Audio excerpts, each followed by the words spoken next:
નમસ્કાર મિત્રો, સ્વાગત છે બધા મિત્રોનો અમારી YouTube ચેનલમાં। હું છું આપનો મિત્ર ભાવિ વઘાસિયા। તો મિત્રો, ખાસ કરીને આ વિડિયોના માધ્યમથી આપણે વાત કરવાની છે કપાસની બજાર અંગે। તો મિત્રો, આગામી સમયમાં કપાસની બજારની સ્થિતિ અમેરિકા અને ચીન વચ્ચેના ટ્રેડ વોર વચ્ચે શું રહી શકે છે તે વિશેની વાત આ વિડિયોમાં કરીશું। તો જે પણ મિત્રો નવા છે તે ચેનલને સબસ્ક્રાઇબ કરી લેજો।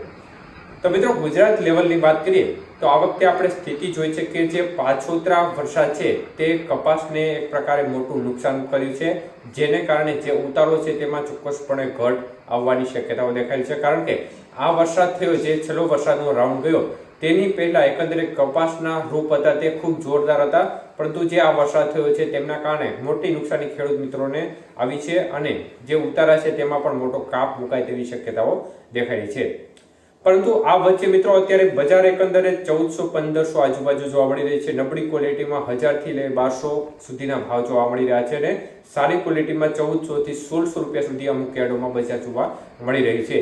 ત્યારે ખાસ કરીને અત્યારની સ્થિતિ જોવા જઈએ તો વૈશ્વિક લેવલે અમેરિકા છે તે કપાસનું મોટું ઉત્પાદન કરતો દેશ જોવા મળી રહ્યો છે અને તેની સામે બ્રાઝિલ પણ મોટી માત્રામાં કપાસનું ઉત્પાદન કરે છે। છેલ્લા 5 વર્ષની સ્થિતિ જોવા જઈએ તો અમેરિકા કરતા પણ તેમણે એટલે કે બ્રાઝિલે ઉત્પાદન છે તે બમણું કર્યું છે।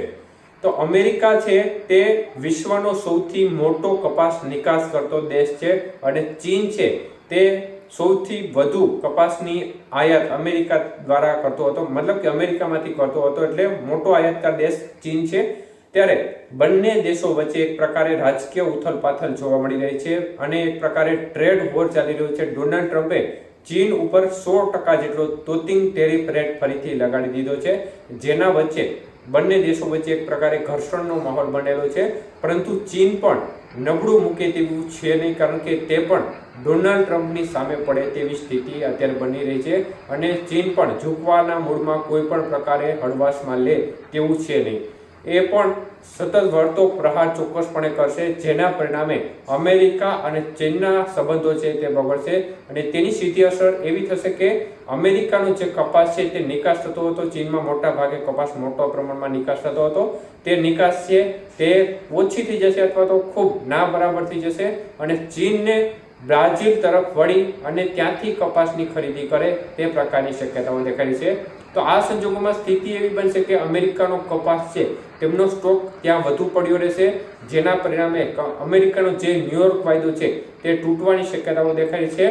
તો જો અમેરિકાનો ન્યુયોર્ક વાયદો તૂટે તો આ સંજોગોમાં વિશ્વભરના વાયદાઓ તૂટે તે પ્રકારની શક્યતાઓને પગલે જે અમેરિકા અને ચીન વચ્ચેનો જે ટ્રેડ વોર છે તેના પગલે આગામી સમયમાં જો લાંબા સમય સુધી આ સ્થિતિ બનશે તો કપાસની બજારમાં મંદીનો માહોલ આગામી સમયમાં જોવા મળે તો નવાય નહીં।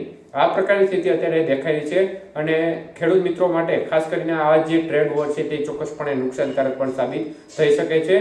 તો તમામ મેં પરિબળો છે તે તમને જણાવી દીધા છે કે જેની અસર કપાસના ખેડૂત મિત્રોને ચોક્કસપણે થઈ શકે છે। જો ટ્રેડ વોર છે તેમાં કોઈ સુખદ સોલ્યુશન આવે, બંને દેશો જે ટેરિફ રેટ બાબતે એકબીજા ઉપર જે પ્રકારે પ્રહારો કરી રહ્યા છે તેમાં બંધ થાય તો ચોક્કસપણે ખેડૂત મિત્રોને પણ ફાયદો થઈ શકે છે। બાકી જો આ યથાવત રહેશે તો ચોક્કસપણે કપાસની બજારમાં આગામી સમયમાં મંદીનો સમય આવે તે પ્રકારની શક્યતાઓને નકારી શકાય તેમ નથી। એટલે આગામી સમયમાં અત્યારે જે પણ ખેડૂત મિત્રોને કપાસ પાકતો હોય, બજાર સારી હોય તો માર્કેટમાં ચોક્કસપણે વેચવો, ટેકાના ભાવે જતો હોય તો ટેકાના ભાવે જેટલો જાય તેટલો મોકલી દેવો।